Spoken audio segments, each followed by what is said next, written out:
ನಮ್ಮ ಕತೆ ಕೇಳಿದ್ರೆ ಅಳಬೇಕಾ ನಗಾಡಬೇಕಾ ಏನು ಮಾಡೋದು ಅಂತಲೇ ಗೊತ್ತಾಗ್ತಾ ಇಲ್ಲ. ನಮಸ್ಕಾರ ರೈತ ಮಿತ್ರರೇ, ವಿಡಿಯೋನ ಕೊನೆವರೆಗೂ ನೋಡಿ ಏನಾಯಿತು ಅಂತ ಹೇಳ್ತೀನಿ.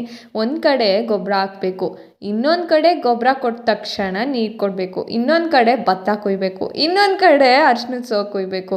ಏನೇನು ಮಾಡೋದು? ಇದೆಲ್ಲ ತಲೆನೋವಲ್ಲಿ ಇನ್ನೊಂದು ತಲೆನೋವು, ಮೋಟ್ರ್ ಕಾಯಿಲ್ ಹೊಂಟೋಗ್ಬಿಟ್ಟೈತೆ. ಅದೇ ದೊಡ್ಡ ತಲೆನೋವು ಅಂದ್ಕೊಳ್ಳಿ. ನಾವು ಇದೊಂದೇ ಬೋರಲ್ಲಿ ಪೂರ್ತಿ ತೋಟನೂ ಮೇಂಟೈನ್ ಮಾಡಬೇಕು. ಕಷ್ಟಪಟ್ಟು ಹಂಗಾಡಿ ಹಿಂಗಾಡಿ ಪೈಪ್ ಎತ್ತಿ ಮೋಟ್ರ್ ತೆಗ್ದು ಇವತ್ತು ಕಾಯಿಲ್ ಹಾಕೋಕ್ಕೆ ತಗೊಂಡೋಗೋರೆ. ಭೂಮಿ ಇಷ್ಟು ಕಷ್ಟ ಪಡಬೇಕಾ, ಗಾಡಿನೇ ಬರುತ್ತಲ್ಲ ಅಂತ ಕೇಳ್ಬೋದು. ಆದರೆ ತೋಟದಲ್ಲಿ ಜಾಗ ಇಲ್ಲ ಗಾಡಿ ಬರೋಕ್ಕೆ. ಆಮೇಲೆ ಗೊಬ್ಬರ ಎಲ್ಲ ತಗೊಂಡು ಹೋದ್ವಿ. ಆಳುಗಳ ಕೊರತೆ ಅಂತೂ ತುಂಬಾ ಐತೆ. ಏನು ಮಾಡೋದು ಅಂತ ಯೋಚನೆ ಮಾಡಿ ಬೆಳಗ್ಗೆ ಹೋಗಿ ಬಿಹಾರ್ ಅವ್ರನ್ನ ಎತ್ಕೊಬಂದು. ಬಿಹಾರ್ಗೆ ಹೋಗಿ ಕರ್ಕೊಬಂದ್ರ ಅಂತ ಕೇಳಬೇಡಿ, ಇಲ್ಲಿ ಪಕ್ಕದಲ್ಲಿ ಕೆಲಸ ಮಾಡ್ತಾವ್ರೆ. ಸೊ ಅಲ್ಲಿಂದ ಹೋಗಿ ಕರ್ಕೊಬಂದು ಅವರು 3 ಜನ ಬಂದರು. ಸೊ ಹೆಣ್ಣಾಳುಗಳು 2 ಕರ್ಕೊಂಡ್ವಿ, ಮತ್ತು ನಾನು ಅಮ್ಮ.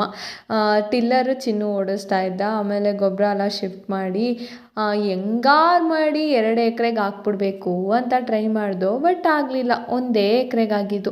1 ಎಕರೆಗೆ ಫಸ್ಟ್ ಡಿಪೋ ಗೊಬ್ಬರ ಹಾಕಿ ಅದಾದಮೇಲೆ ಇಂಡಿ ಗೊಬ್ಬರ ಹಾಕ್ವಿ. ಸೊ ನೋಡಿರ್ತೀರಾ, ವಿಡಿಯೋ ಹಾಕಿದ್ದೆ ನಾನು ಯಾವ ಥರ ಹಾಕೋದು ಅಂತ ಹೇಳಿ. ದೊಡ್ಡ ಸಾಹಸನೇ ಆಗ್ಬಿಟ್ಟೈತೆ ಅಂದ್ಕೊಳ್ಳಿ. ಇಲ್ಲೊಂದು ದೊಡ್ಡ ಕಾಮಿಡಿ ಆಯಿತು. ಏನಂತ ಹೇಳ್ತೀನಿ, ಈ ವಿಡಿಯೋ ನೋಡಿದ್ರೆ ನಂಗೆ ನಗುನೇ ಬರೋದು. ಯಾಕೆ ಅಂದರೆ ನಾವು ಊಟ ಮಾಡಿ ಅಂತ ಎಲೆ ಕುಯ್ದು ಕೊಟ್ವಿ. ಅವ್ರು ಏನು ಮಾಡಬೇಕು, ನಾವು ಹಿಂಗೆ ತಿರ್ಗೋಷ್ಟ್ರೊಳಗೆ ಎಲ್ಲ ಚಾಪೆ ಥರ ಹಾಸ್ಕೊಂಡು ಕುತ್ಕೊಬಿಟ್ಟವ್ರೆ. ಅದನ್ನು ನೋಡಿ ನಗು ಬಂತು. ನಾವೇ ಡಿಫ್ರೆಂಟ್, ಅವರೇ ಡಿಫ್ರೆಂಟ್ ಅಂತ ಅನ್ನಿಸ್ತು ನನಗೆ. ಅವ್ರಿಗೆ ಕನ್ನಡ ಬರೋಲ್ಲ, ನಮಗೆ ಹಿಂದಿ ಬರೋಲ್ಲ. ನನಗೆ ಬರೋಲ್ಲ, ಅಣ್ಣ ಮಾತಾಡ್ತಾರೆ. ಸೊ ನನಗಂತೂ ಹಿಂದಿ ಬರೋಲ್ಲ. ಎಲ್ಲ ಇದರಲ್ಲೂ ಹಿಂದಿ ಕಲ್ತ್ಕೋಬೇಕು ಅನ್ನಿಸ್ತೈತೆ ಇವಾಗ. ಹಿಂದಿನೇ ಮೇಯ್ನ್ ಅನಿಸ್ಬಿಟ್ಟೈತೆ. ಹಿಂದಿ ಇಂಗ್ಲೀಷ್ ಇರಲೇಬೇಕು.